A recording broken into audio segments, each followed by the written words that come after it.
Welcome to the Reality Revolution. I'm your host, Brian Scott. Today is a fantastically beautiful day. The sun is coming out here. The rain is gone, and I'm so excited to read some Quo. I'm always transformed when I read the words of Quo, and it's so amazing when I go back and listen to it with you all. It is so transforming. The last few episodes have been so much fun to read. I get so much light. The words I'm reading are programmed. They go beyond just the message. There's something else. The combination of words, it's like a combination lock that unlocks something within me. Today's channeling deals with increased catalysts and how first responders can maintain perspective in the midst of chaos, the value of hypnotic regression, and using medicine to alleviate pain as opposed to using the pain as catalyst. Quo is a group of higher density beings channeled through LL research. 4 decades of channelings have been done by LL research with a consistent message. Most of these channelings are question oriented. They only answer questions. And there are some amazing nuggets that we find every time that I read them. And I always come out of it with something new and powerful. This is very recent. This one was delivered on December 10th, 2022. And I really feel like it's talking about what a lot of us are going through right now. We're dealing with catalyst and pain and chaos in the world. The world is transitioning into a new density. And they address this and talk about it. It's beautiful. We begin with Jim channeling. I am Quo. And with this instrument, we greet each of you in the love and in the light of the one infinite Creator who exists in all things and all people. It is our great honor to be called to your circle of seeking today, to speak to those queries which you have for us, that give us the opportunity to share some of our path of seeking with you. For we are, as you, seekers of truth. And we would suggest that as we are like you, we are not infallible on what we have to say. We would ask that you use your own discrimination to determine whether the words and concepts we share with you have value in your spiritual journey at this time. If there are any that do not, we would ask you to lay them aside and think not a second thought about them, and use only those words and concepts that speak to your heart, that speak to your journey that you are on now. With that disclaimer and favor that we ask, we may speak more freely knowing that you'll use your discrimination, as is always a good thing to do. At this time, we would ask if there's a query with which we may begin. Question. Some students of the Law of One met this week, and all of us are currently struggling in multiple aspects of life, including spiritually. Is there something significant about the timing of this? And what can we do to persevere and get through this time of catalyst? I am Quo, and am aware of your query, my sister. You speak of the time of the ending of the third density illusion on planet Earth. 75,000 years have passed, and there has been a great deal of seeking the truth of one's nature, of one's journey, and how to pursue that seeking of truth. At this time, there is much of what you call catalyst, in which we would agree is, shall we say, grist for the mill, food for growth. Much catalyst that seems to divide one against another, to confuse many concepts and thoughts about the value of different philosophies and ways of being.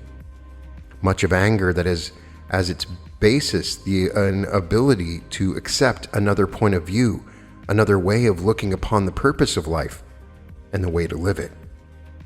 All of this catalyst and so much more that deals with seeming differences between one and another is that kind of experience that one can expect upon a planet such as your Earth, as you call it, that is so many people from so many other third density planets who have failed to make the graduation upon those planets and have chosen this planet as the one in which they shall live and move and have their being and seek once again to be able to open the heart in unconditional love in the majority of time and experiences that they share with each other. This is most difficult for most of the people on Earth at this time, for the differences seem pronounced. There does not seem to be a unifying philosophy that can illustrate the unity of the creation. The creation is made by the power of love, the creation that is formed as light. So all entities are actually made of love and light and are part of the one Creator. That this basic principle has not been apprehended makes the catalyst at this time stronger than ever, more difficult than ever, to be able to utilize as food for spiritual growth. For in general, most people at previous times within this incarnational pattern of Earth had been able to utilize their catalyst more successfully, for it was not as intense, not as widespread. These latter years have created a situation in which, if it were possible for all the catalysts on Earth at this time to be used in a meaningful fashion, that the entire planet itself and all this population could move forward into the fourth density of love and understanding. That is the amount of catalyst that would, shall we say, do the trick. But as you know, this is not at present seeming to occur because there's so much division, so much confusion, so much anger, so much separation. For each individual seeker of truth, we would recommend that you utilize your personal catalyst in your daily round of activities to become able to move forward on your own spiritual journey of opening your heart in unconditional love. As you open your heart in unconditional love by the use of this catalyst, you allow a portion of the river of love that has created the entire universe to move through you and out into your daily round of activities, so that you share that love, that light that is within all, and you allow it to move with you as you interact with your brothers and sisters on planet Earth, knowing that they may not have the same success as you, but you can share with them the love that is the product of using your personal catalyst, not concerning yourself with the mass hysteria and hypnotism on planet Earth that makes people think they are separate from one another. Your own catalyst is that which is helpful to you. You need not take on the catalyst of the world around you. That can only be affected by doing your own inner spiritual work, using your catalyst as food for growth, becoming able to shine with the light and love of the one infinite Creator, and then be able to move into the fourth density of love and understanding, hoping that your brothers and sisters upon the earth will be able at some point to do the same with their own catalyst. For this is the great work. This is the spiritual journey. This is what all have come to do. And you can play your part as you have done so well. At this time, we will transfer this contact to the one known as Kathy. We are those of Quo, Kathy channeling. We are those of Quo, and we are now with this instrument. And is there another query to which we may respond at this time? Yes. First responders respond to traumatic events, and they must use their ego and brain in their training to keep themselves safe. They issue catalysts. Their instruments use catalysts to other people. How can these first responders better identify with their higher self in the midst of chaos, rather than defaulting to negativity or judgment? We are aware of your query, my sister. We are aware of the response within self on many levels to the issue about which you speak. We would say to you first, although it may appear that the egoic brain, as you would refer to it, the conscious mind, the trained mental aspect of your being, is in charge of a response to an event, traumatic or in various forms or less so, but we ask you, perhaps in your meditations that may prepare you for each day or in your times before sleep, when you may review the day just has passed, that you may remind yourself and all other responding officers, such as yourself, that you are a greater entity than just the conscious mind that is trained so well in your field to keep yourself and others safe, to protect, and to serve the people that you serve. That there is a greater reason you chose this career as you speak of it. It is more than a job. It is a calling. It is a service. It is the service to others. And in that capacity, your greater being, what we may call the entity that is you, includes your higher self. And the wisdom therefrom includes your heart, your spirit, the very essence of your being, your soul, as we may term it, for this purpose of discussion. All of these contain the light and the love that is you. And these aspects of self help your egoic brain in the moment. Help that part of you that is responding in such quick fashion as needed. We would ask you to become more aware more and more throughout your day of this totality of your being. This higher self that is watching over you, helping you even in those instantaneous moments of response. That part of you that loves unconditionally is also present in those moments and all moments in between. We are aware of this as your being. We are aware of your capacity to love and to let love govern every action. You may consider in your daily meditations or time before sleep setting up an intention, an awareness, or whatever may be comfortable to call it, an idea that you will carry with you throughout your work, throughout your day, an awareness of this wholeness of your being so that love can be the guiding principle, the supporting force, the presence that you most need in these moments of response so that all parts of you can function in a way which you are satisfied with this harmony that is you with your work, that it brings you a greater sense of peace in how you may conduct this work. For at this time upon the planet, this work that you perform so well is very much needed. It is true that you and each one here and each one on this planet at this time has come here to learn love. It is a lifetime's work, but it does bring peace and joy and more harmony, the more that the practice and the acceptance and the giving of love is learned. We may say that your profession of first responders acting in a moment's time is a very blessed profession in which the strongest form of love is performed in your line of duty. You are perhaps more in touch with the idea of love and of service than many are. And so we thank you for your query. We hope this perspective that we have offered has been of help. We now transfer the contact to the one known as Gary. We are those of Quo, and we thank you for this opportunity to be with you. We are those known to you as the principle of Quo, and we greet this circle once again with gratitude to all who have stepped aside from the patterns and routines of their daily cycles to focus upon the seeking of the Creator and the nurturing of the being in a way that is unique to each, not foremost by listening to our words, humble as they may be, but by coming together in harmony and in support of one another, receiving each with compassion, as each communicates selfhood in an atmosphere of empathy, inclusivity, and non-judgment. This feeds not only your soul but radiates outward, creating a wave of light that wraps around your world, adding more light for those among your brothers and sisters who also seek. At this time, this instrument is properly warmed. We ask if there's a query to which we may speak. Question. Carla Ruckert wrote about a boy who was deemed by his higher self to have learned his lesson for the reason for his serious allergies in his current incarnation during a session of hypnotic regression. Do you recommend this technique for obtaining immediate learning in addition to meditation? We are those known to you as Quo, and we appreciate this query, my brother. We understand why any among your seeking population may wish to know that which we endorse or do not endorse or recommend or do not recommend.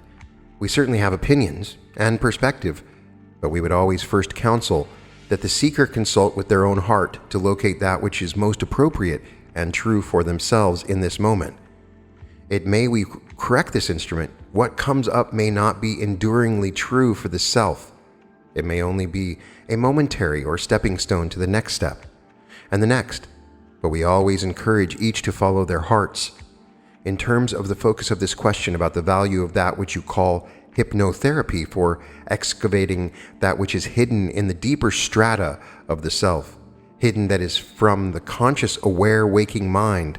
There is certainly great value in this particular technique as a tool among other tools for that great work of knowing and inextricably accepting the self.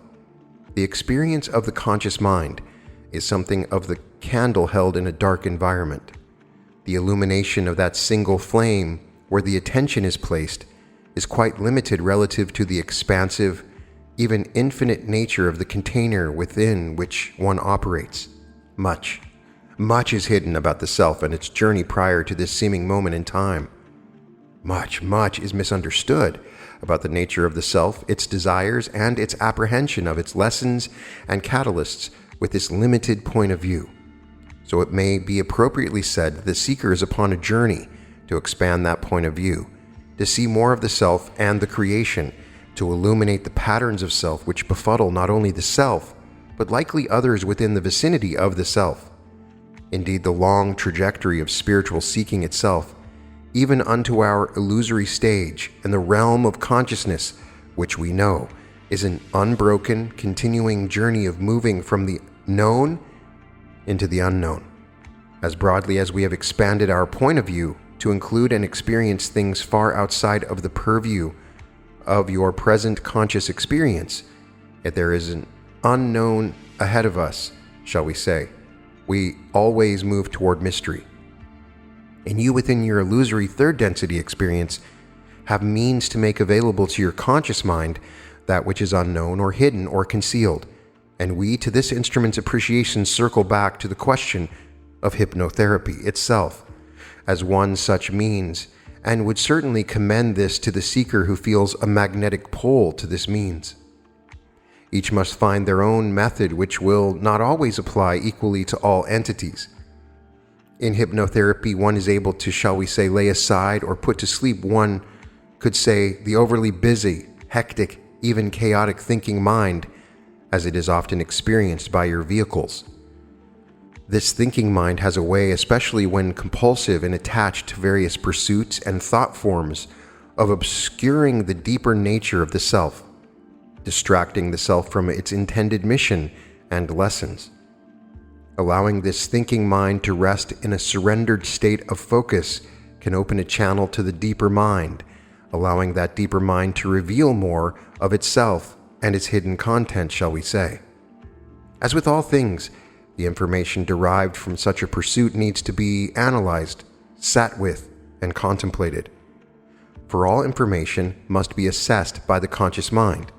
We suggest a level of openness and trust, but not trust without some form of respectful, skeptical inquiry as to this information, how it relates to the self, what it may mean, how it may be applied, and so forth. With those careful processes of discernment seen to, great gems can be unearthed from beneath the soil of self. It is not magic key, shall we say, that will unlock every mystery and solve every riddle of the self. The being that you are does not reveal itself completely simply through a technique or a method, no matter how vigorously pursued, for the revelation on the deeper level comes through the successful processing, integrating, and loving of the catalyst which arises for the self.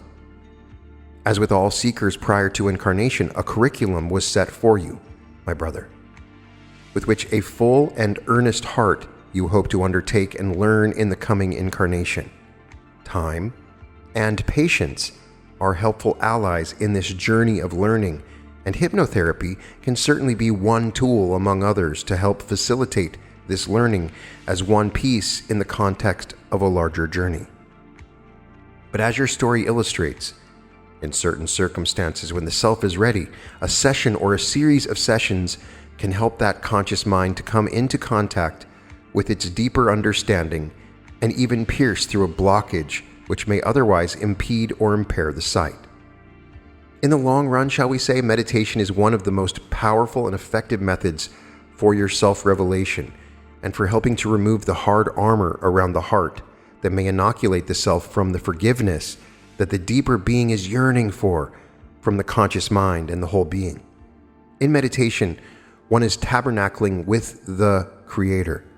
One is moving toward infinity from a place of seeming finity. One is building a bridge such that it, if continued in a regular and disciplined fashion, becomes more than method.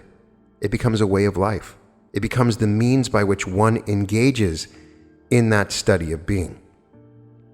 In closing, we would express appreciation for that impulse within your heart and with the hearts of all those gathered to seek. As those of Ra have described, many upon your planet are rather stuck in what they call the sinkhole of indifference. You, my friends, have shaken yourself from that indifference and are quite committed and dedicated to polarizing your consciousness, learning your lessons and serving others that you may become the light which you seek, which you feel calling to you from the great unknown. We applaud your efforts and also express empathy with the frustrations of your limitations and in the mysterious nature of the suffering which often arises for you.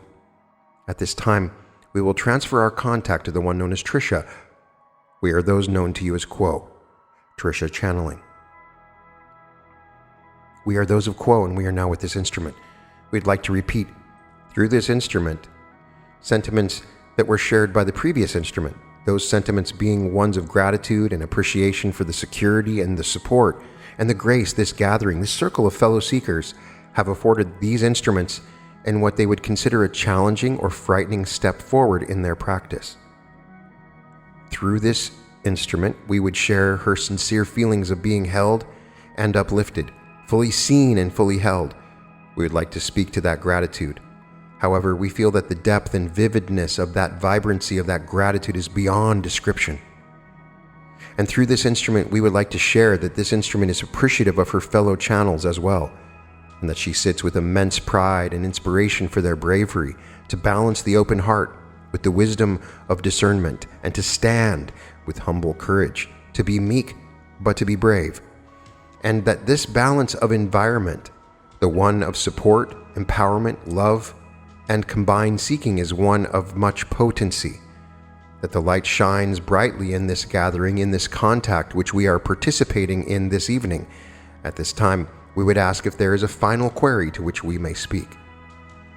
Yes, I have a query, and I'm dealing with some pretty heavy-duty catalyst in the last couple of years. And whilst I'm going to the regular doctors and all that, they're giving me stuff that only seems to make it worse. But anyway, my question is, if you have a catalyst like this, and you find something that helps to alleviate the pain of this catalyst, and in my case, it's having a few puffs of my marijuana pipe at night. But is it better to face this catalyst head on, which I do, but I also kind of hide, I guess, behind the weed a little bit? And I'm just wondering if it's better to meet this head on and let that which alleviates it go, because I think that it just does slow down my spiritual progress. And I'm not sure of that. But anyway, is it better just to meet it head on? Or if there's something such as marijuana which slows down some of the symptoms and my ability to deal with it mainly, which would be the best approach, not just for me, but for anyone? I hope that's a coherent question. We are those of Quo, and we are aware and appreciative of your question, my brother. Indeed, this experience of a catalyst, this particular flavor of catalyst, if you will, which you experience is undoubtedly a heavy and challenging one. Your words speak of the pain of the experience, and we can understand the desire for relief, for a moment of breathing freely, a moment of respite, a moment to be able to relax and gather one's wits, if you will. And though the flavor and hue of your catalyst is unique to yourself and to your experience, we hope that we can provide some level of comfort in knowing that this desire to find relief from intense discomfort is a hallmark of the entities of this planet at this time, of those dancing within this confusing and deeply veiled illusion. To be able to state if one path is better or more valued than another would, we shall say, not fully grasp or fully view the journey of that experience.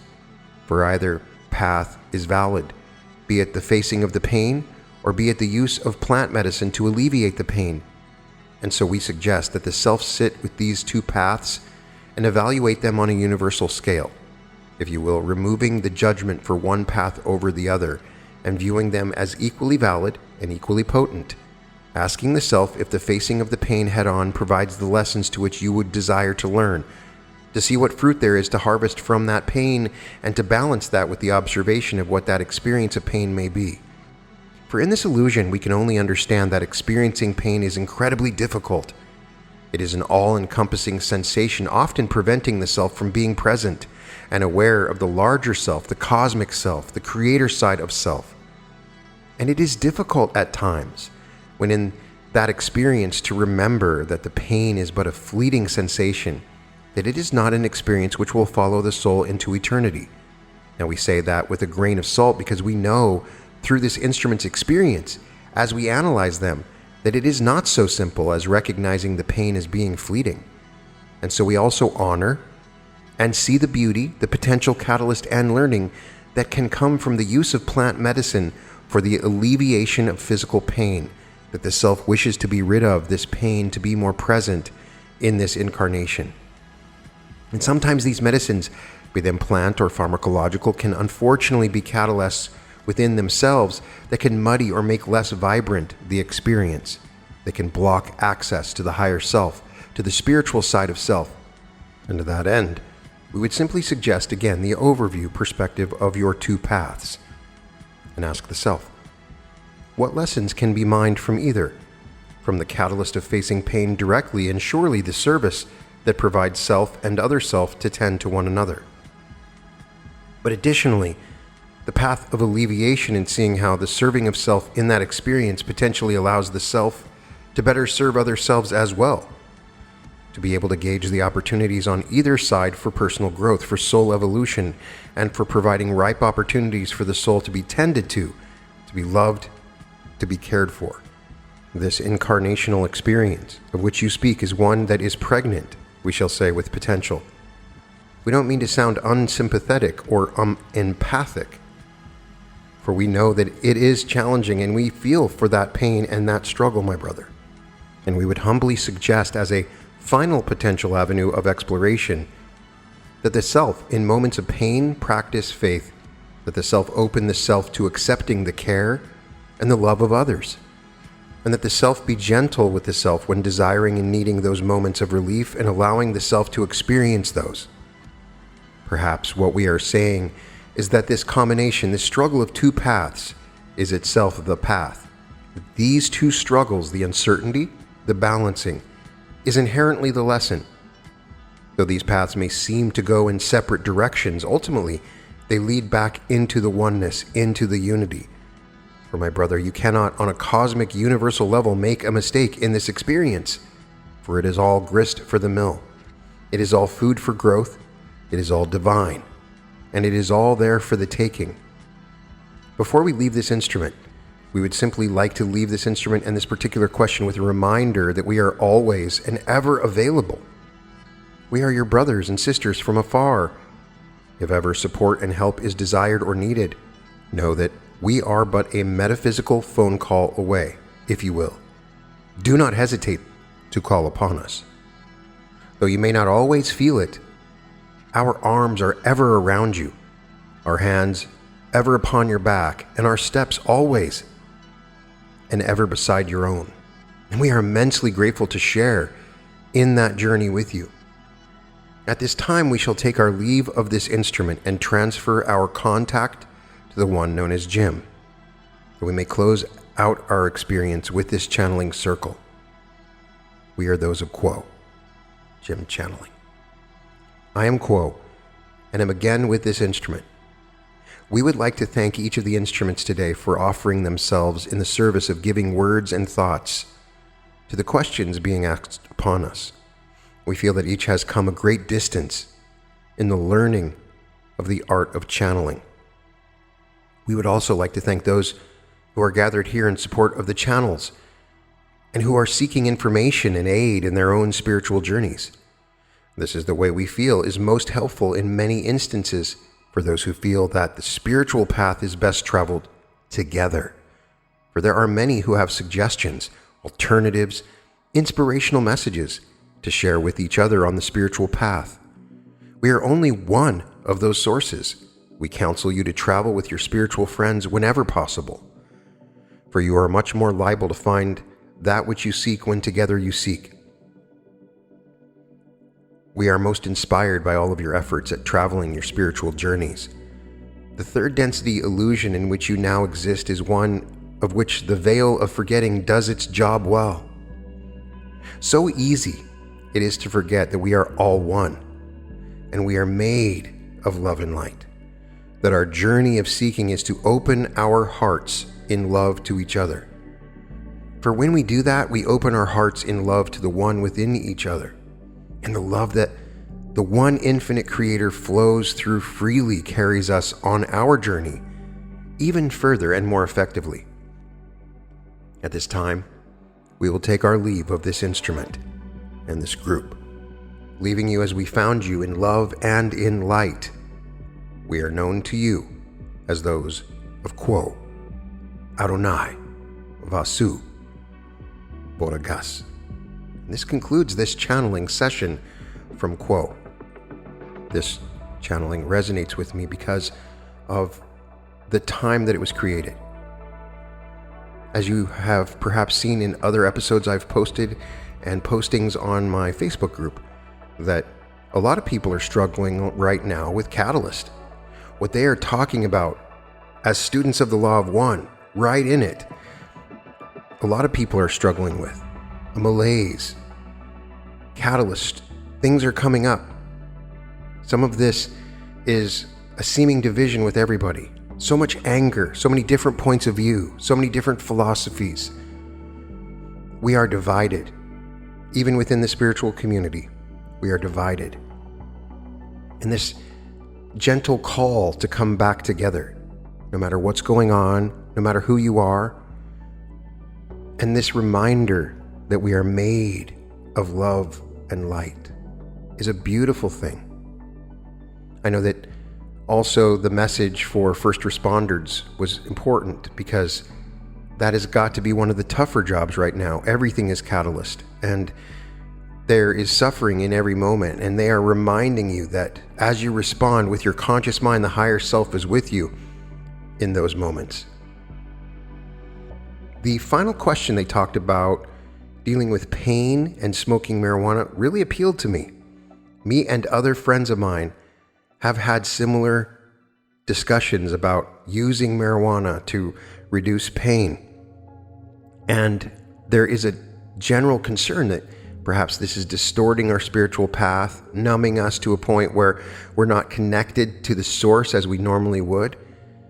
And it's an important question. I know that many of you may be struggling with this particular question, and obviously everybody's going to be a little bit different, and it is part of the path.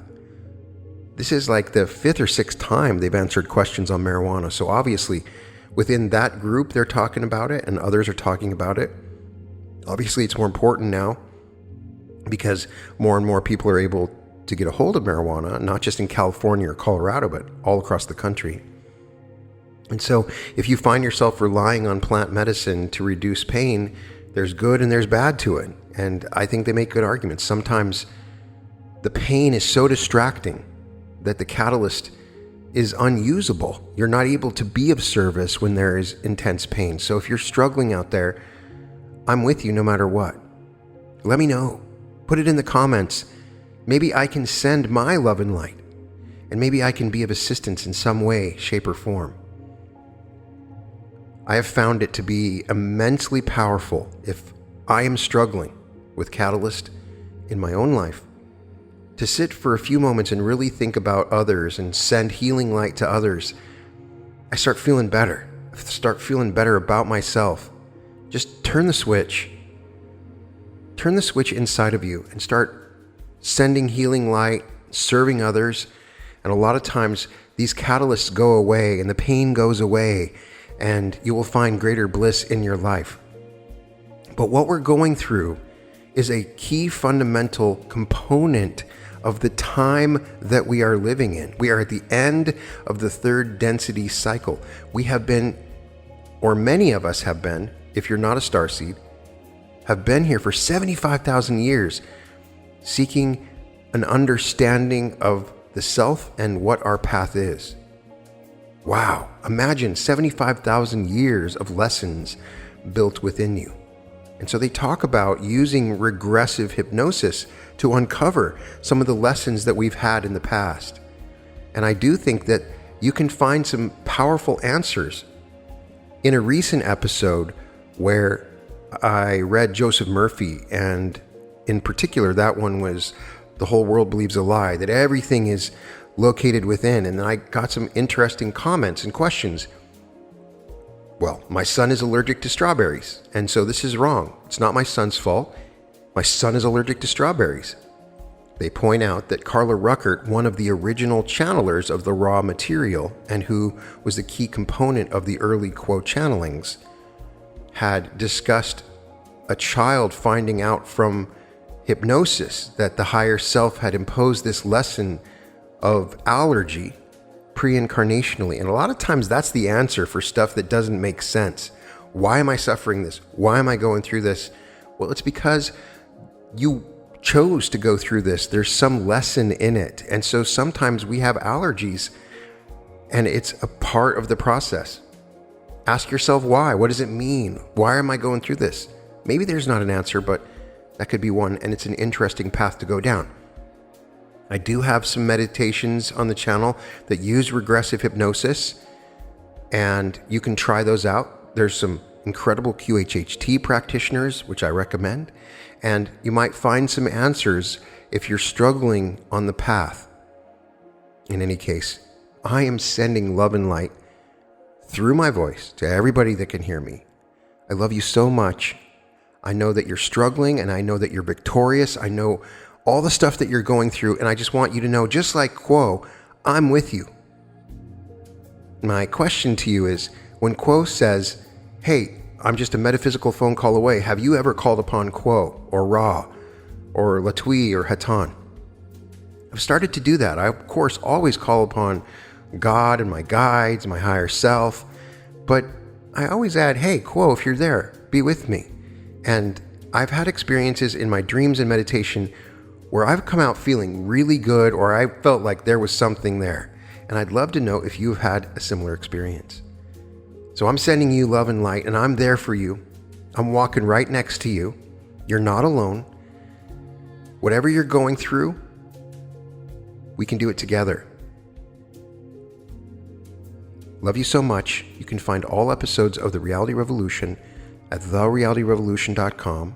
Check out my art, now available at newearth.art. Powerful fourth density technologies, art magic, sigils, images designed to magnetize and broadcast specific energies and intentions. You can access these images to help you find true prosperity, large sums of money, true love, radiant health and spiritual enlightenment with unique portals into the new earth. These images are available for you. You can acquire prints of any image. You can acquire magnets, mugs, iPhone cases, t-shirts, hoodies, greeting cards, coasters, and several different gallery wraps and styles of canvas. You can also get these images in a variety of different sizes and dimensions. You can purchase these in a variety of different ways, and they are here to enable you to transform your life. You can go to wall previews and look at these images, and you can check them out with different dimensions. In many cases, you can get images up to 72 inches for any of these images. They are designed as unique technologies for you to look into, infused with magical light at www.newearth.art. Let your light shine within. And welcome to the Reality Revolution.